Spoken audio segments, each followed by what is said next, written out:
Iniciamos su programa. En concreto. Noticias, entrevistas, análisis, comentarios y conexiones en todo el país sobre el sector construcción civil en el Perú. Orgulloso me siento de ser constructor. Orgulloso me siento de ser constructor. Este programa llega gracias al CONA, con el patrocinio de la Federación de Trabajadores en Construcción Civil del Perú, una producción de RCR, Red de Comunicación Regional. Aquí estamos los obreros de construcción. Aquí estamos siempre unidos y nadie nos podrá vencer. Nuestro primer invitado de esta mañana es el ingeniero Guido Valdivia. Él es director ejecutivo de la Cámara Peruana de la Construcción, CAPECO, a quien le damos la bienvenida. Ingeniero, ¿cómo está? Muy buenos días. Buenos días, Alberto. Un placer estar con ustedes.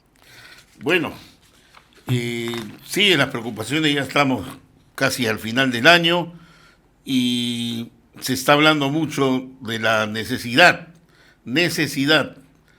de una reactivación económica en el área de la construcción. ¿Qué nos espera el próximo año?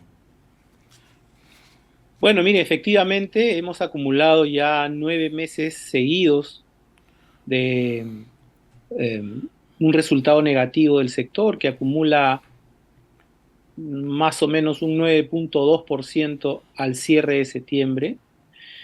Y la verdad es que suena muy difícil que la construcción no caiga este año. Las previsiones, más recientes hablan de una caída de por encima de 6, lo cual implicaría una recuperación en el último trimestre. El próximo año podría ser un año de recuperación si es que no hubieran dos factores, hasta 3 factores que podrían afectar. El primero, naturalmente, es la recuperación de la confianza en el largo plazo en el Perú. Eso es evidente que no está funcionando. Los indicadores que miden la confianza de los empresarios y de los ciudadanos están en un escenario negativo. Segundo, pues la magnitud del fenómeno El Niño. Y tercero, el desenlace de la guerra que puede haber que hay en el Medio Oriente, ¿no? Este enfrentamiento terrible, ¿no? Que se ha dado y que parece no tener una solución de corto plazo. Si esto no se resuelve rápidamente, o peor, si es que se escala, lo primero que va a ocurrir es que los precios de las materias primas podrían subir sustantivamente, ¿no? Y eso nos lleva a otra ola inflacionaria cuando todavía no habíamos salido de la anterior, ¿no? Es una situación bien complicada que depende parcialmente de la gestión interna, pero también de lo que pase en el exterior, ¿no? Sin embargo, acá queda mucho por hacer. Las inversiones tanto de los gobiernos locales, regionales y del gobierno central prácticamente se encuentran casi estancados.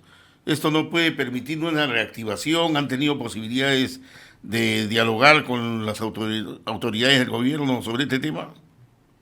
Sí, por supuesto. En realidad se prevé que si no hay un gran cambio en los últimos 3 meses, se van a dejar de invertir 29.000 millones de soles este año, lo cual es increíble, ¿no? Porque un país con tantísima, emergencia, con tantas demandas, no puede darse el lujo de no invertir los recursos que tiene disponibles. Y efectivamente, los gobiernos locales y regionales son los que tienen menor eficiencia. Paradójicamente, en los programas estos de reactivación, en los 2 paquetes de reactivación que ha presentado el actual gobierno, le entrega mucho dinero a los gobiernos regionales y locales. Es decir, a quienes tienen menor nivel de ejecución les dan más recursos, ¿no? No sé si esto realmente va a funcionar con el propósito que se está planteando el gobierno, sinceramente. Y la restauración de confianza depende de muchísimas cosas más, ¿no? Que hablan más bien, desde nuestro punto de vista, de la urgencia de implementar un esquema de reformas en el Estado, ¿no? Reforma de la regionalización, reforma de la contratación pública, reforma de la gestión municipal y de la planificación urbana, promoción de la vivienda, que junto con la educación, la salud y la protección social son políticas de Estado que tendrían que trascender, ¿no?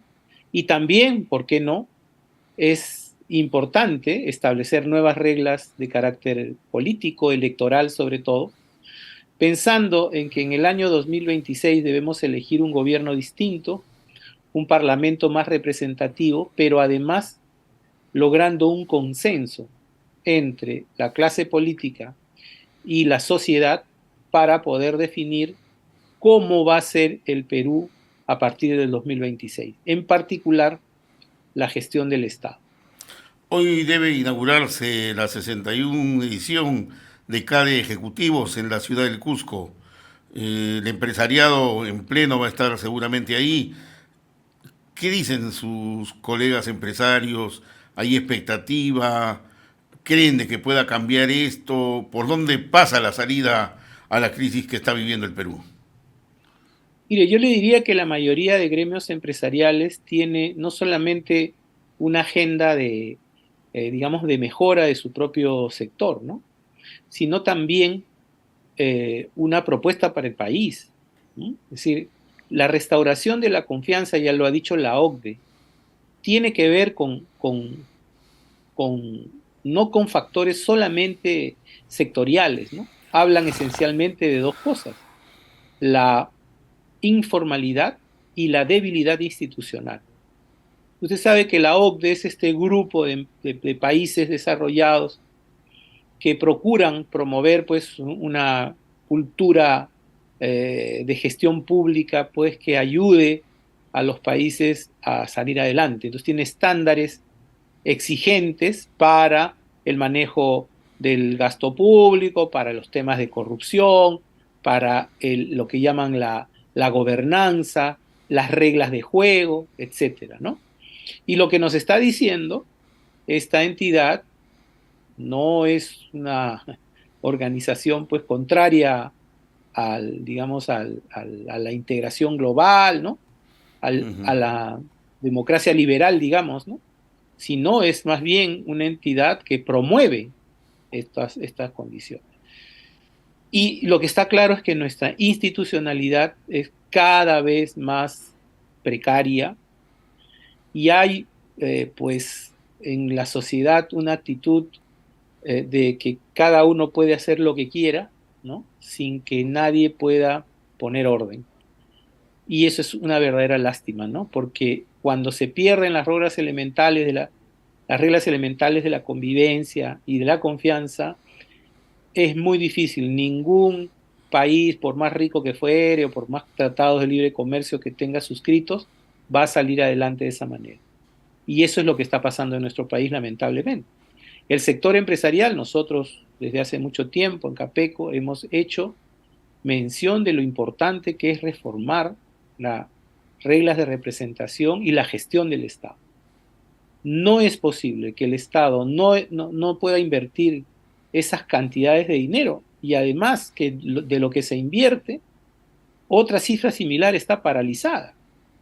Entonces se necesita cambiar las reglas con las que funciona nuestra democracia, nuestra institucionalidad y en particular el Estado, porque el país no puede darse el lujo de mantener a las personas en condiciones precarias cuando hay recursos para que estas personas puedan generarse oportunidades para salir adelante.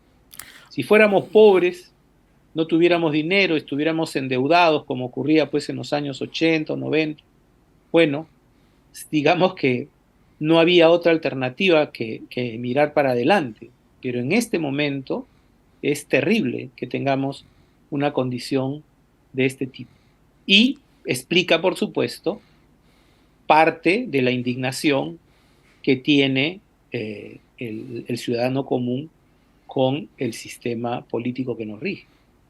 Pero ahora me daría la impresión de que detrás del manejo económico parecería que hay alguien que maneja pues los destinos de nuestro país, porque un gobierno liberal a veces se evita el gasto público, se habla de populismo, pero un gobierno que proviene de un proceso electoral de izquierda que debería tener mayor preocupación por estos sectores sociales, sigue siendo lo mismo, hasta peor, como ya hemos visto los resultados del profesor Castillo y ahora de la actual presidenta, ¿no? Entonces, ¿y qué es lo que está pasando? O sea, ¿qué es lo que cree que esté sucediendo? ¿O hay otros factores externos que obligan a que nuestra conducta sea así, económica, ¿no?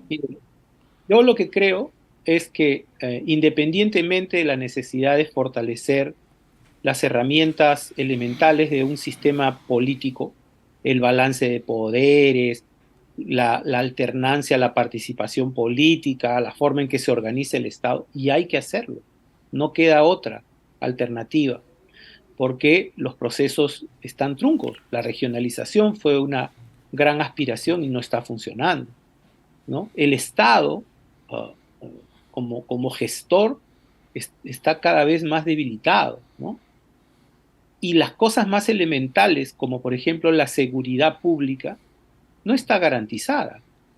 Y el cuestionamiento a la autoridad es increíble, ¿no? Claro. Hace unas semanas a unos pobres inspectores de la Sutran simplemente los quemaron y uno de ellos murió.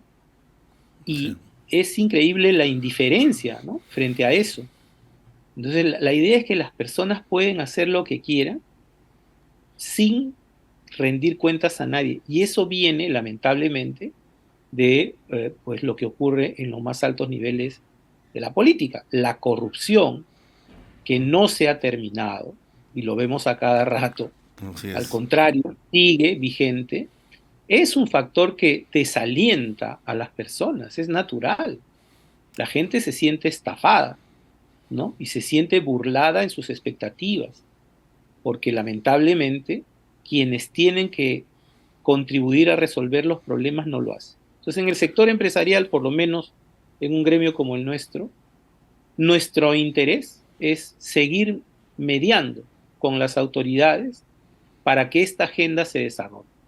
Y tenemos una fecha que es, creo que, la fecha más lejana posible, que es la del 2026, porque en realidad no sabemos nosotros si estos gobiernos duran, porque ya hemos tenido 7 presidentes en 7 años, la media no es muy buena, Sí, pero pues. asumiendo que el año 2026 van a haber elecciones, si vamos a elegir con las mismas reglas, vamos a elegir lo mismo o peor, y el Estado va a ser cada vez más ineficiente. Correcto. ¿Hasta dónde va a aguantar la población la ineficiencia del Estado? Muy bien. Es muy peligroso. Correcto. Pero bueno, igual, señor Castillo, yo puedo decirle con sinceridad que el Perú es un país tan grande, con tanto potencial, con gente tan creativa, que es más grande que sus problemas, como dijo Claro que sí. Basadre, ¿no? Y lo que hay que evitar es que los podridos, los congelados y los incendiados, como decía Basadre, sean los que tomen las riendas del país, porque el país no debe ser una charca, ni un páramo, ni una fogata. Hay que involucrarse en la atención de estos problemas que van más allá del sector. El sector tiene sus propios problemas y los tenemos bien listados, pero no es suficiente para restaurar la confianza en un sistema democrático. Para eso, por ejemplo, el próximo gobernante elegido tiene que durar 5 años, porque si no volvemos a la misma inestabilidad que nos está llevando, teniendo recursos, teniendo una economía con potencial, a una situación crítica. No diría yo un Estado fallido, porque ese es un asunto ya de mayor dimensión. Evidentemente no somos Haití. Correcto. Pero no estamos haciendo lo que necesita el país para entregarle a nuestros hijos y nuestros nietos el país que merecen tener. Muchas gracias, ingeniero Guido Valdivia, estaremos molestando su atención, estaremos a la expectativa también de lo que pueda suceder en CADE Ejecutivo, a qué acuerdos políticos pueden llegar, porque eso es lo que interesa, porque como el calendario está muy largo todavía y todavía tenemos esperanza que el Perú cambie. Muchas gracias por su participación.